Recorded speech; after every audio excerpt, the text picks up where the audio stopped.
The Space Shuttle Discovery are in the final hour of their 9-day mission. Their next assignment, get themselves back to Earth safely along with the Shuttle Discovery. To tell us what we can expect as the shuttle returns, CNN's Charles Ziwi joins us now from the Kennedy Space Center in Florida. Charles. Jim, right now we are 54 minutes and 53 seconds from touchdown of the Shuttle Discovery. John Glenn and the other astronauts who spent just under 9 days in orbit. They'll be landing here within the hour, and everything looks pretty good. There has been continuing concern here at the shuttle landing facility, the Kennedy Space Center, about crosswinds and exceeding the limits at which they could make a safe landing. Here to talk with us about winds and what's been going on, what we can expect on landing, John Madura, who is the meteorologist with the Kennedy Space Center Weather Office. Here, John, what's the situation in terms of winds? Is there any danger at all to the crew in the shuttle? No, we were violating the winds occasionally, and we looked at them very closely. And in fact, the forecast was for 16-knot crosswinds when our limit is 15. However, the shuttle training aircraft, which flies approaches to simulate the shuttle, flew them and was getting insignificant crabbing, and he felt it was very safe. So the decision was made, come on in. To our viewers around the world, explain, if you would, why crosswinds are important. This vehicle doesn't have any power of its own. It's coming in like a big glider, right? That's exactly right. And a crosswind will blow against the vehicle and tend to push it toward the side of the runway, and that wears very heavily on the tires. So very limited is the amount of crosswind you can take, but we feel it's safe. And so if the winds got too high, it could theoretically blow it off the runway, but that's not likely here.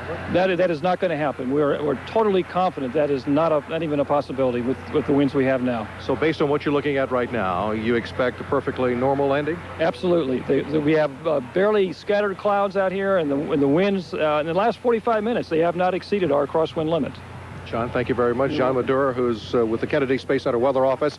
You can see back there behind me, Jim, those are some of the recovery vehicles getting ready. The vehicle with the long, looks like tube sticking out of it. That's one of the sniffer machines that goes up around the orbiter once it comes to a stop on the runway here, and siphons away a lot of the gases, a lot of the propellants that could be and are dangerous to human beings. The process takes somewhere between 25 minutes, 30 minutes. Once all of that is done, once the vehicle is safed, as it is known, then the astronauts will come out. John Glenn has a medical experiment to run on himself. He's wearing a monitor which monitors his blood pressure and is constantly taking an EKG. He put that on as part of the experiments for this mission to test the effects of weightlessness and space travel on the elderly. That machine is taking his EKG right now.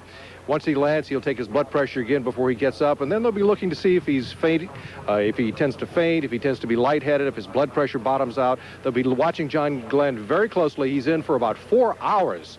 4 hours of medical tests once they finally get off the shuttle and go back to the crew quarters here at the Kennedy Space Center. Jim?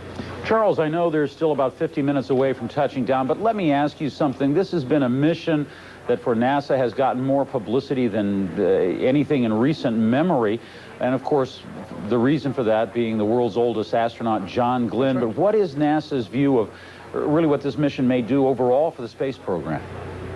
Well, it has energized a lot of interest, they hope, by the not only the American public, but the public worldwide.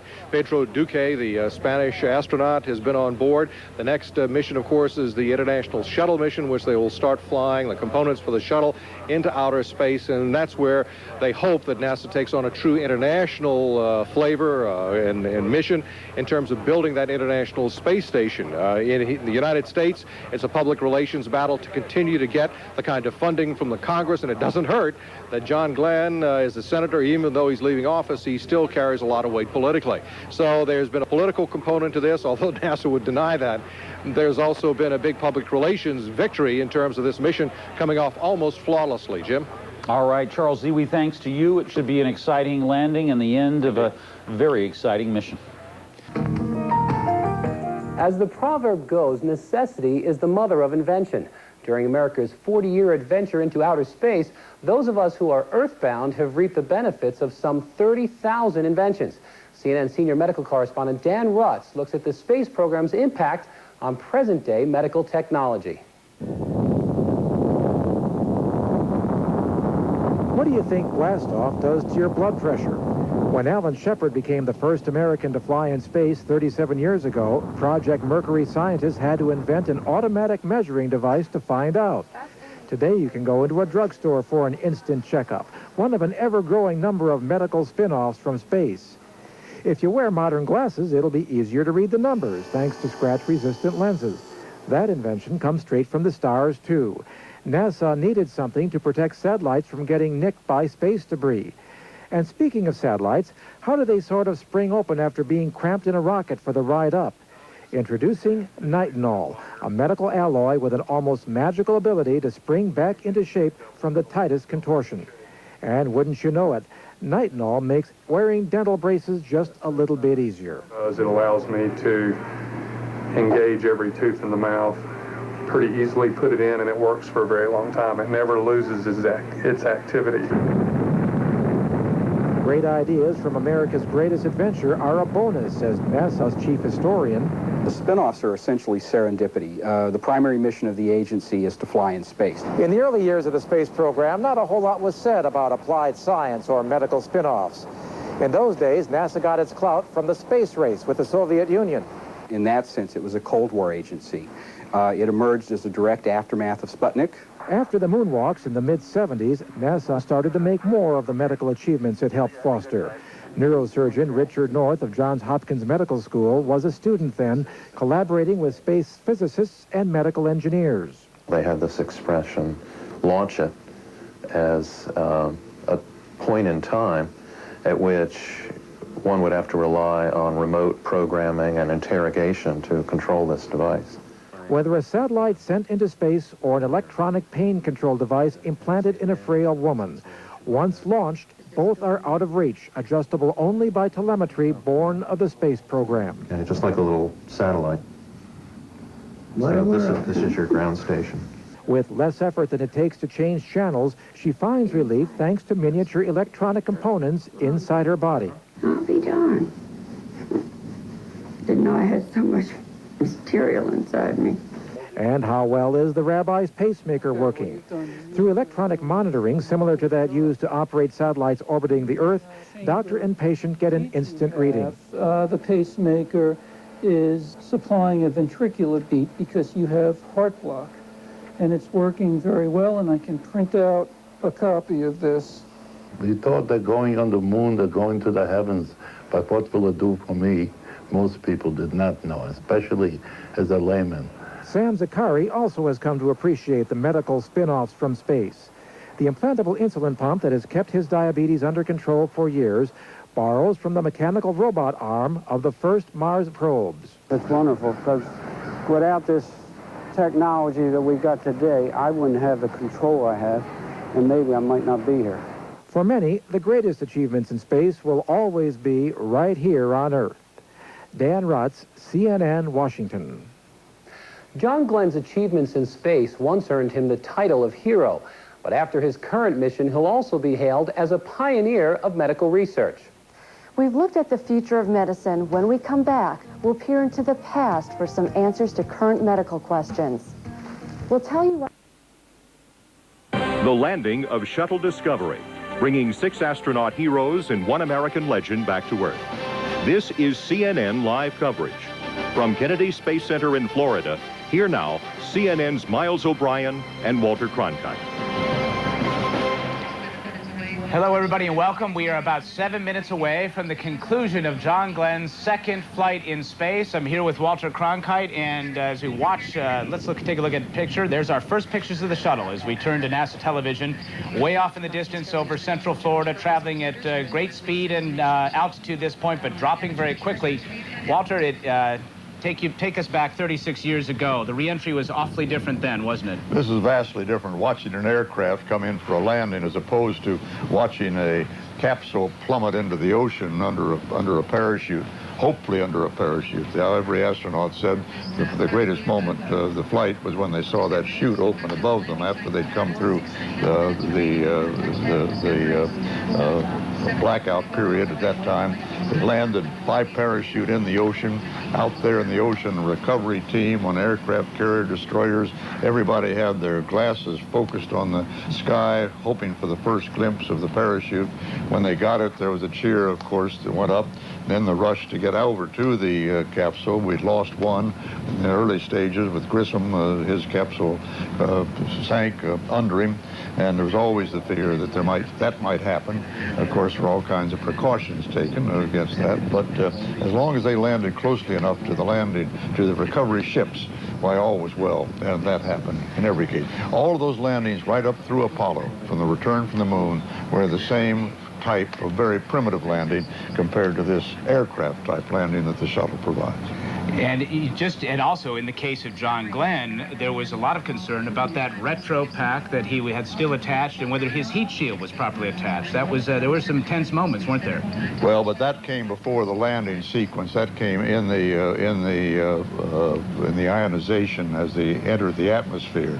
The determination was whether that heat shield was still on there, was being burned off as he went into the intense heat of reentry. And that was a blackout period at that time. There was no communication. The ionization built up around the spacecraft so that there was no communication at all.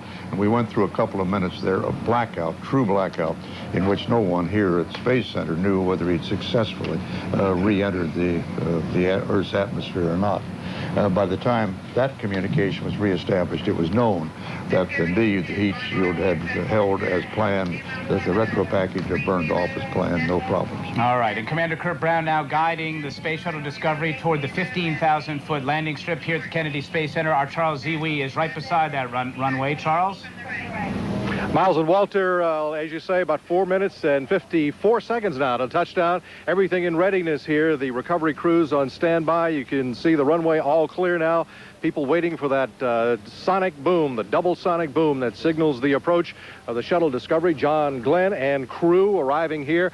The emergency crews are ready to rush out onto the runway once the shuttle touches down at about the 2,600-foot level along runway 33 here, the 15,000-foot runway, and makes its rollout and comes to a stop here. NASA told the crew just a short time ago they expect to touch down at about the 2,600-foot level all along the runway at about 205 knots as they make their approach. Again, they will not be using that drag chute here that had been some source of concern, albeit minor concern by officials.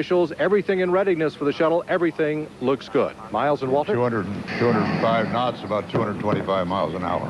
And I think as you just said that, we heard the loud report of a sonic boom. Bob Cabana is sitting beside me, commander of the next space shuttle mission, STS 88. There we go. That was the sonic boom. Those were the sonic booms. And Bob, take us aboard for a moment. What's going on in the cockpit right now? Well, right now, Kurt and Steve are totally focused on their task at hand, following the guidance as he rolls onto the heading alignment cone here, intercepting it at about 36,000 feet. He'll be flying a 270-degree turnaround to final. Final approach is a 20-degree dive at about 295 knots. So he's making sure he's monitoring his energy and that everything's on for setting himself up for a good landing. And they've got the critical point right now of checking whether that parachute is going to deploy or not. The 11-foot door to the parachute canister fell off on launch. Whether that thing deploys or not is a concern.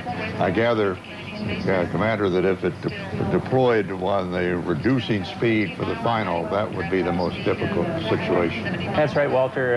If it were to inadvertently deploy, when they're down close to the ground would be the most critical time. But both Steve and Kurt have been briefed ahead of time. They're prepared, and they'd be able to jettison it in a moment's notice if that were the case. Do you consider those instructions to them that the pilot's going to hit 3 buttons simultaneously? I don't know how he does that. To blow some explosive bolts and throw the thing out, that Kurt Brown will let go for a moment, let it fly itself for a second or two, and then grab hold again. Does that sound reasonable to you? Well, he's going to get him off real quick, and I'm sure Kurt is not going to totally let go during that time frame. Now, as I understand it, Bob, the chase planes, which are giving us these pictures, are also carefully looking at where that door would have been to see if they can ascertain anything about it. I suppose that'd be a difficult task to really learn much about what the chute is doing right now. And that door is right back at the tail, so if it came out and we saw it on the film, on the picture here, it'd be right in the the after part of the aircraft, of course. We're about 1:30 landing. Bob, what do you think about this shoot thing? Not a big deal as far as you're concerned? I don't think it's a big deal, Miles. I think they're going to do a nominal landing and everything's going to work just fine, and they're well prepared for any eventuality. And I suppose it's worth pointing out to our viewers, the drag chute is an add-on sort of midway through the shuttle program. Some 48 missions landed without them. It was an idea to save brakes and tires and so forth. It's not a mission-critical kind of thing, is it? You bet. And since then, we've even improved the brakes on the orbiter, so it stops much better even without a chute. Tell us about these crosswinds. The crosswind constraints are very, very strict here at NASA, 15 knots being the limitations. I suppose the orbiter could probably, and certainly pilots such as yourself could handle more. You always want to leave a little room for margin, Miles, and you don't want to push up right to the edge. So we've expanded our envelope, and we've made it so that we can handle whatever we have. All right, let's listen in as the shuttle comes down to the shuttle landing facility here at the Kennedy Space Center. Pilot Steve Lindsay has now armed the landing gear. He's waiting to just push that button to lower him at 300 feet.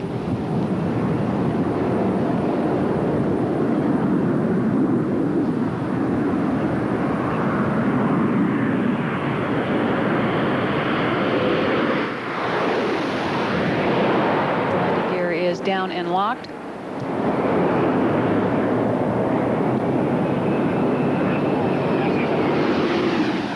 Well, from this angle, that doesn't look Main like gear 250 miles an hour, does it? No. Nice landing. There it's down. All right, Bob Cabana said it. That's the more than layperson's view of it. A nice landing. What are you looking for there? You're looking for a nice smooth touchdown, steady control, hitting your target point on the runway, being on airspeed, and keeping it tracking straight down the runway. And Kirk did a fine job, as I would have expected.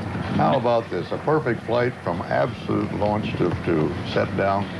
Not scarcely a glitch. The parachute is the only one that could be considered a glitch, and as you said, Commander, that it wasn't critical. Well, Walter, we've come a long way since Senator Glenn's first flight, and this is quite a spaceship that we're flying now. It sure is. Tell us what happens next, Bob. They don't just hop right out, as you do when a commercial airliner gets up to the jetway. There's a lot that needs to be done right now, right? You bet. First off... Have you been on a commercial shuttle flight lately? You don't hop right out of those either. You might as well have a medical experiment or place to get up. Well, first thing they're going to do, Miles, is start making sure that the orbiter itself is safe, sniffing around for any hypergolic, any fuel, anything that might be leaking. And on board, they're safing the systems. So there's a fair number of switches to be thrown, even as it sits there on the runway? Even after landing. And when you say these hypergolic gases, we're talking about the gases which control the thrusters in orbit, right? The thrusters for the OMS engines, the orbital maneuvering system engines, the reaction control system jets that control us. Give us a sense of the emotions inside right now. There's some high fives being exchanged right now. I'll tell you, my first orbiter landing, I was just so proud. At the end of it, I had tears coming down my eyes. I was so proud of the crew and what a fine job they'd done, and so happy to be on the Earth after a safe, successful mission. Next to the birth of my children and getting married, it was the high point of my life. It was outstanding. They didn't stow away a little champagne that they're uncorking right now. No, unfortunately, we haven't got that far yet in space travel. Not like a balloon flight. Right.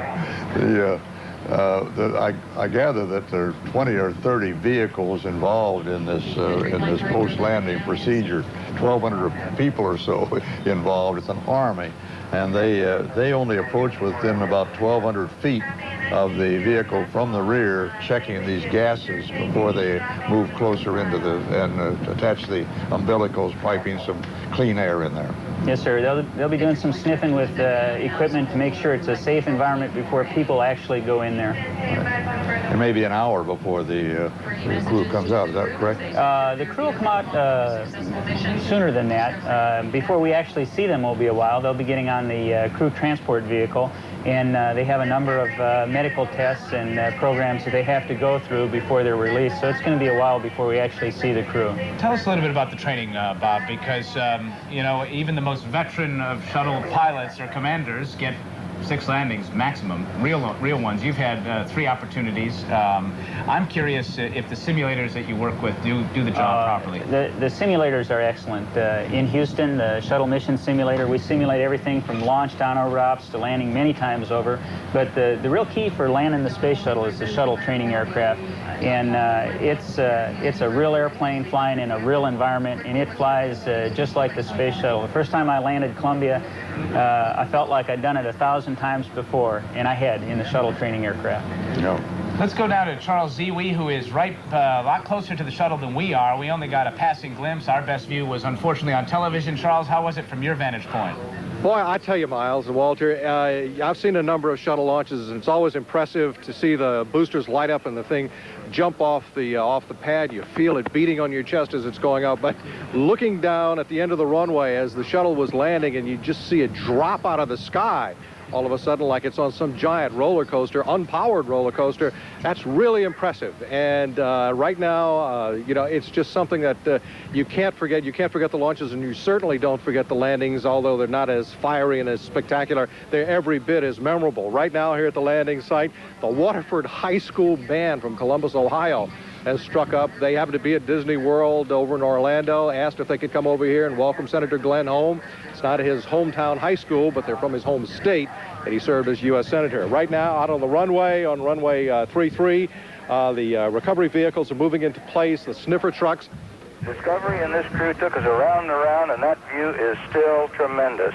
And seriously, to those whose prayers, along with my own, followed us around the world, our heartfelt thanks and appreciation, and to all the NASA team from top to bottom and bottom to top, that continue to do the superb research job that benefits every home in this nation, and often without notice or proper recognition. Our thanks and my personal thanks for a job well done. Give each other a pat on the back. You deserve it.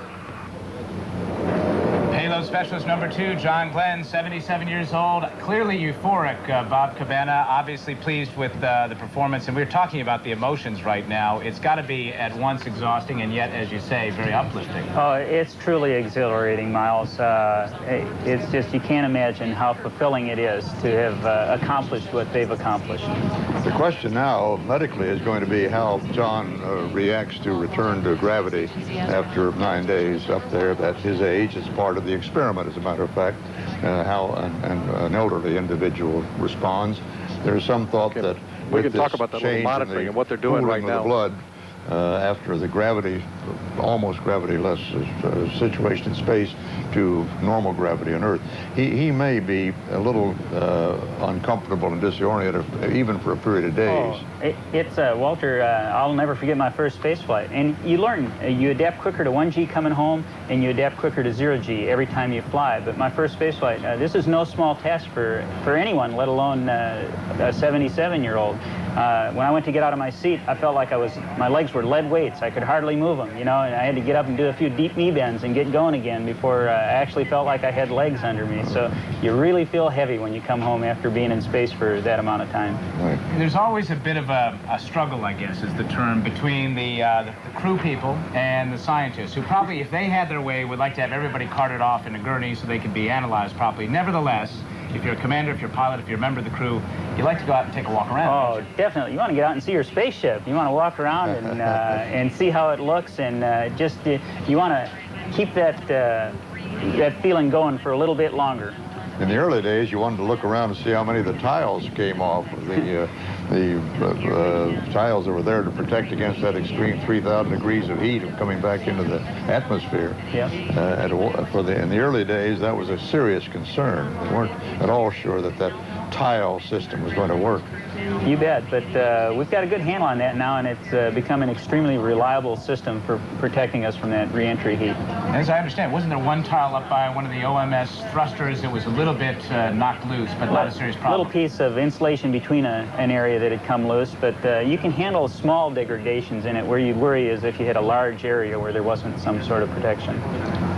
Now, so right now they continue the switch throwing, and give us a sense. We saw a couple of moments ago some of those vehicles, Bob, those clearly doing what you just talked about, which is making sure that the gases are not an issue and so forth. Are they removing the gases from the immediate atmosphere around the shuttle. Is that accurate to describe it? No, the wind is going to move everything away. What they're making sure of is that it's safe to approach close to it. And once they get a thumbs up, then the convoy commander will move his people in, and they'll give clearance for the crew vehicle to move up to the side hatch. Right now, they're getting everything safe. They're safing all the reaction control jets, turning everything off so that if there were a leak, it would be isolated. They're safing the side hatch so that the pyros that would blow the side hatch if you had to get out in an emergency have no chance of going off when they pull the crew transfer vehicle up there. Everybody's getting out of their seats. They're trying to get their earth legs back, move a little bit, and start readapting to 1G.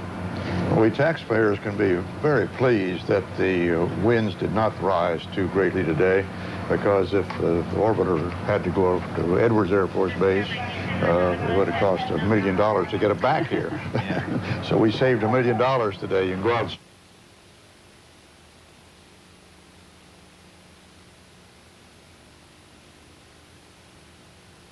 Bob Cabana, let me tell you this, we are expecting to see that spectacular picture of everybody, you know, walking beneath the shuttle. I just want to go back to this point one more time because I don't want to belabor it, but nevertheless,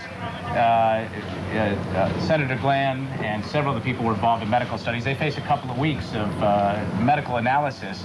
Do you sort of dread that in the back of your mind? Absolutely. I mean, it's no fun being poked and prodded with needles and going in for blood draws every day, but it's a small price to pay to be part of this program. I think that it's incumbent upon all of us to participate and learn. That's what flying in space is all about. It's exploring and learning. Let's take a look at those two gentlemen walking beneath the Discovery right there as it has completed its 25th mission. Give you a sense of the size of that beast, doesn't it? And what they're obviously testing they're for gases. sniffing, right? They're out there with the sniffer, smelling for toxic gases, making sure that it's safe. Now, the orbiter itself is about 120 feet long, has a 78-foot wingspan, and weighs about 200,000 pounds at landing. About the size of a DC-9, I'm told. Roughly. It's roughly the thing. I don't know if it handles quite like a DC-9. Actually, it handles a little better than a DC-9 and goes quite a bit faster. You might say that. You know, a little higher. A little higher, too. And that angle of attack when it approaches the runway, we talked about that, but you have to, let's try to relate that for people. When it comes down at a 20-degree pitch, the average airliner is coming in at no more than 3 degrees. So that gives you an idea. I mean, when the first time you did it, did you feel like you were coming uncomfortably close to the ground quickly? You feel like you're dropping out of the sky like a brick. Now, I haven't been an old A6 pilot. I did a lot of dive bombing runs, so I'm kind of used to diving at the ground like that. But I'll tell you, at night, the first time you do it at night and you're practicing for a night landing and that ground's coming up awful fast, there's a real tendency to start pulling out early. I bet. Well, the ground crews continue their work, checking for the outgassing, as they call it, and very shortly we should be seeing that hatch open, and we should see the crew of the Discovery as they disembark from what was a 3.6 million-mile journey for John Glenn and the remainder of the Discovery 7. While we wait for that to happen, let's take a look at some of the sights and sounds of the past 9 days. And we've got payload specialist number 2, John Glenn.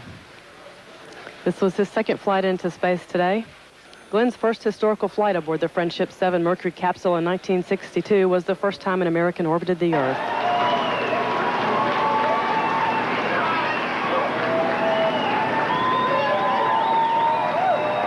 5, 4, 3, 2, 1. Booster ignition and liftoff of Discovery with a crew of 6 astronaut heroes and 1 American legend. Houston Discovery, roll program. Roger, roll, Discovery.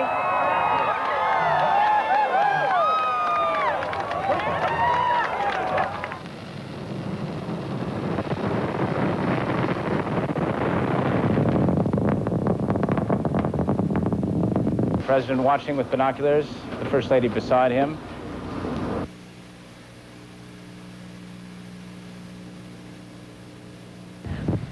The next event will be burnout and separation of Discovery's twin solid rocket boosters.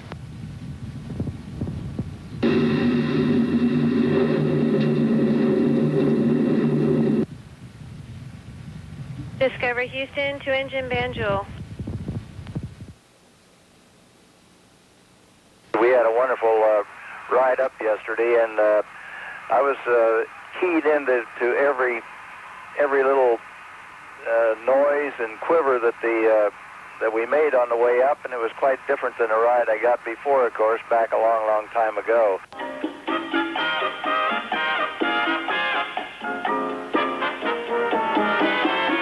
Buenos dias, Discovery. Buenos dias, Houston. Good morning. My very energetic Chiaki Mukai has just begun her exercise period a bit ahead of schedule. As the samples are processed, they are removed from the furnace and replaced with a new cartridge of advanced alloys.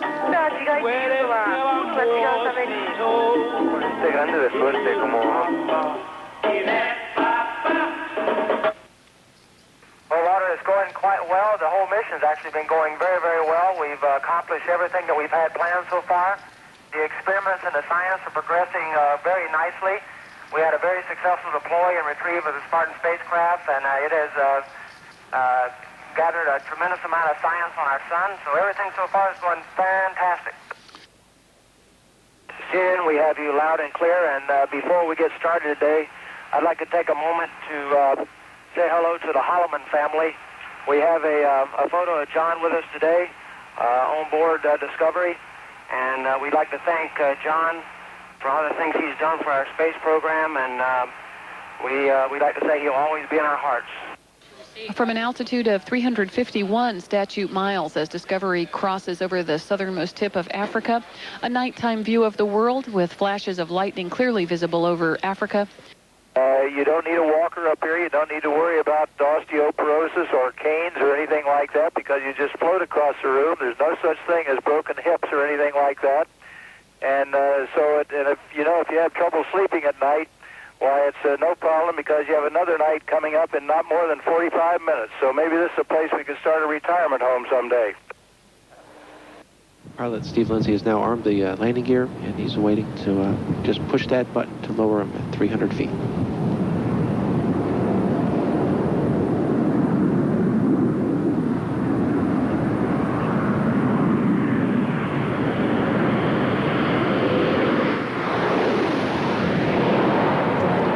Down and locked.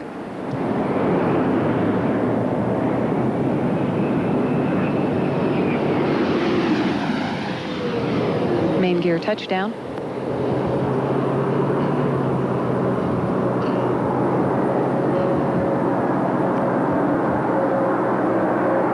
And nose gear touchdown. Discovery rolls out on runway 33, concluding a journey of 3.6 million miles and a moment in history.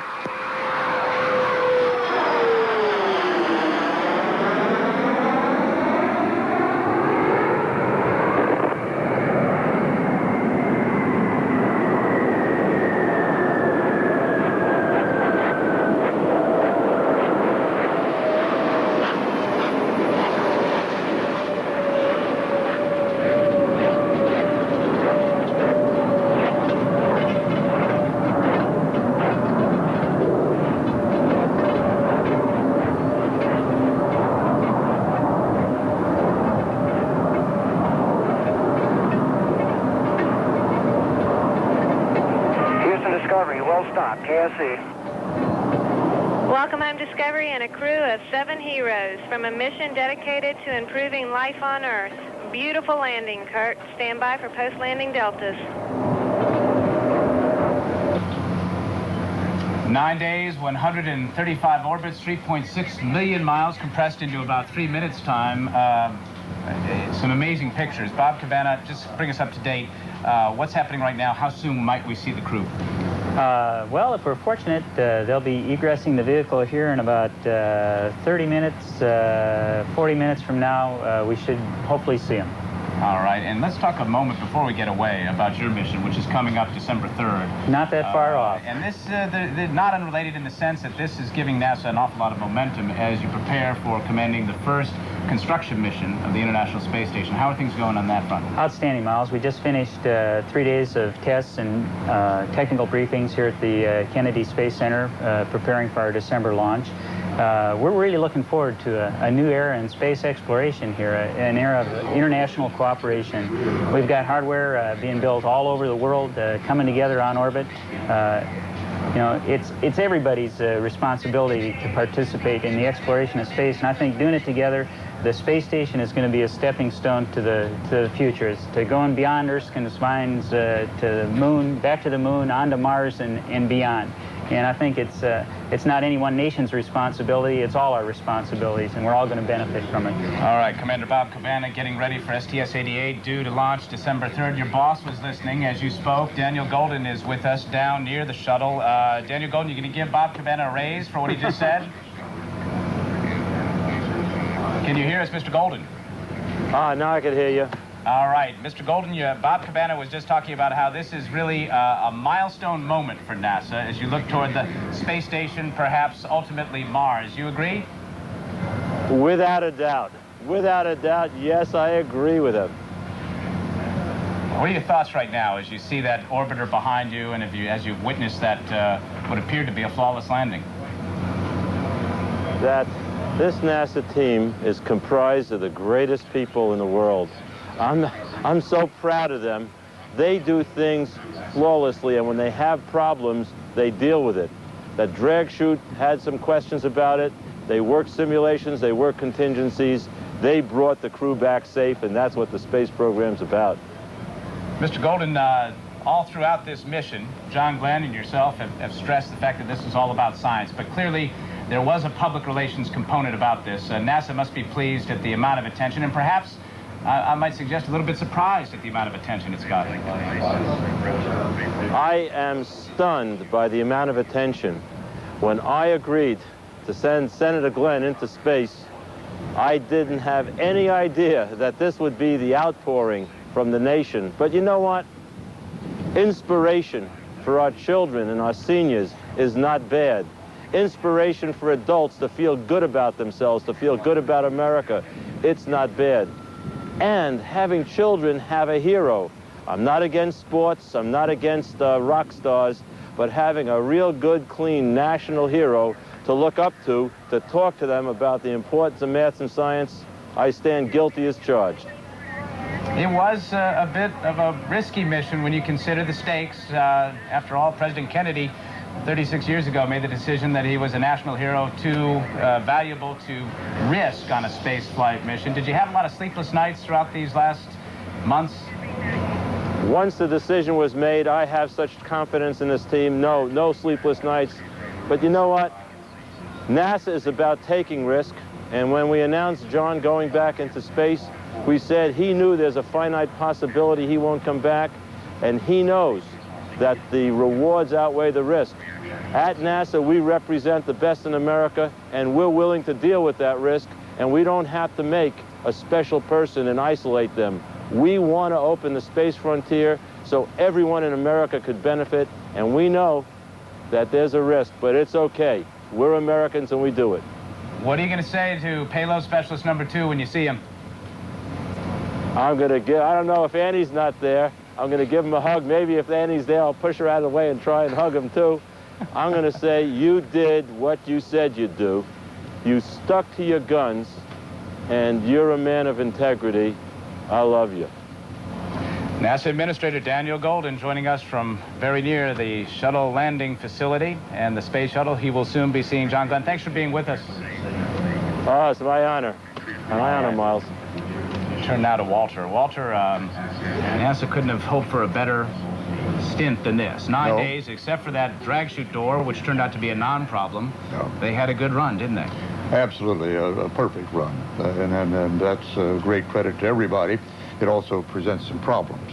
In the first place, we're about to find out in the next few months whether we learned anything really in this flight that Glenn hoped to establish regarding the relationship between the effect of weightlessness on the average individual and an elderly individual, and how those lessons might apply on Earth. They're very important to all of us if it turns out that anything was learned at all. We won't know that for months until all the data is in and all the examinations have been made. And thus this perfect flight with Glenn actually has presented NASA with a terrible problem. It got an extraordinary amount of publicity out of this flight with Glenn aboard.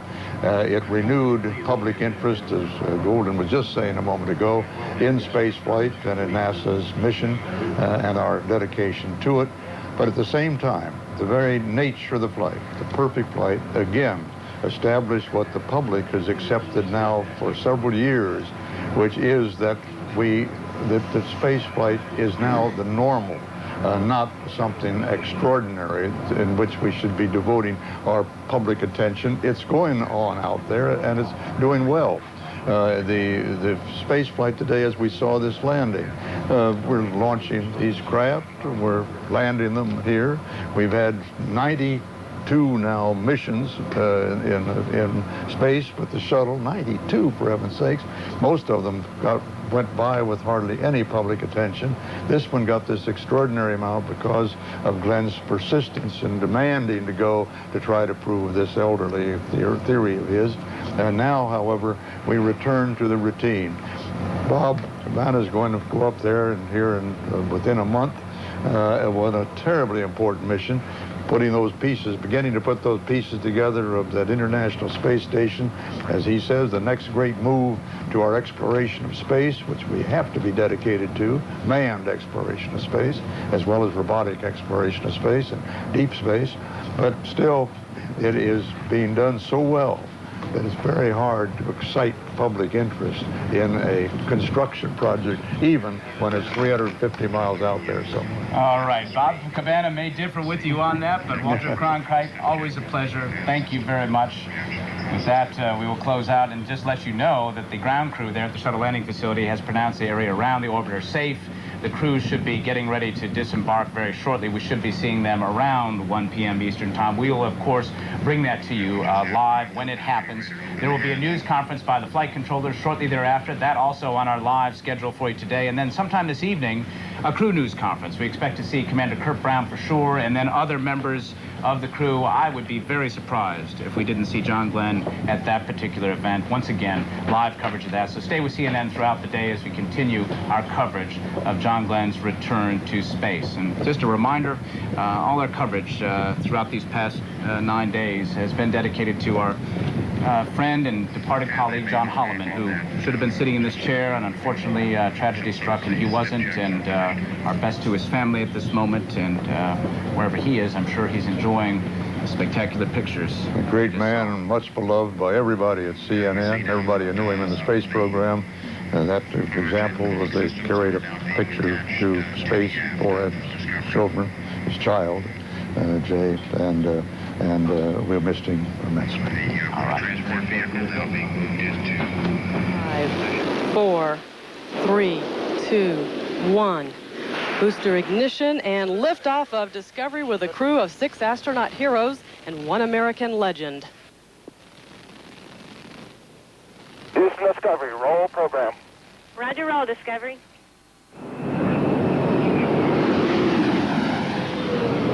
Main gear touchdown.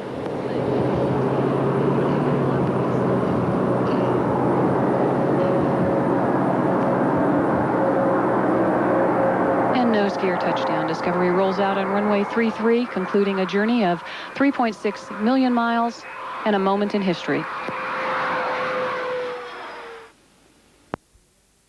We're going to take you now live to the Kennedy Space Center in Florida, where members of the shuttle crew, including John Glenn, are about to speak. Let's listen into what they have to say about their 9-day-long mission. Well, I'm not going to say too much because I think Senator Glenn said it all at landing. We had a very successful flight. We wanted to thank KSC for giving us a vehicle Discovery that had absolutely no problems, and we're just very thrilled to bring it back to Kennedy today in the same condition that we left in. And I also like to thank the Johnson Space Center and all the folks there who trained us, and all the payload folks who got it all organized, and Mission Control that spent all the long hours there supporting the mission, because as you know, we can't do this without a team, and we've got a very good team on 95. And with that, again, we had a very good mission, and we're going to walk around our vehicle and see what it really looks like. Thank you.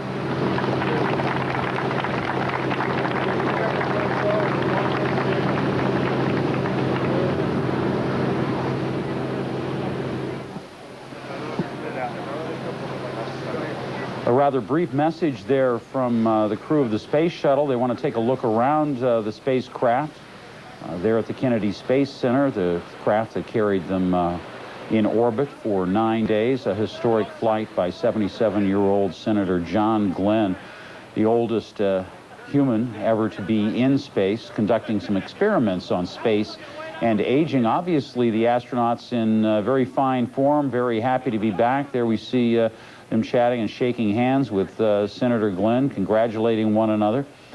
He said it was a perfect mission, but it was one in which really the credit, the glory, if you will, should be shared, not only with those who were aboard the shuttle, but those on the ground at the Kennedy Space Center and in Houston and other parts of the world who supported them during their 9 days of experiments in space.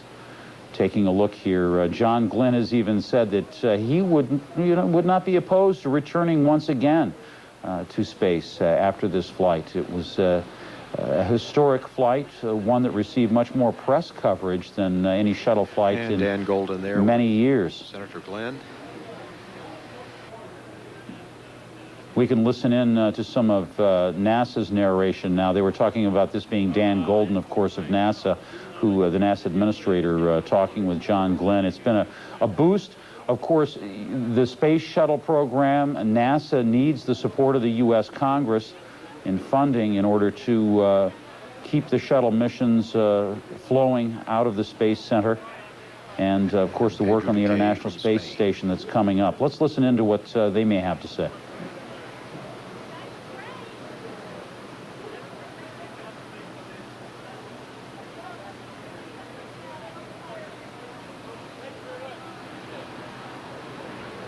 Well, now they don't have much to say. We can see there the astronauts making their way underneath the shuttle. The end of a historic mission. We expect to hear more from the astronauts at a press conference that's coming up in about 4 hours' time. We're going to be trying to bring that to you, of course, live. We'll be taking a short break. We'll be back with more world news And the crew now right is after this. boarding the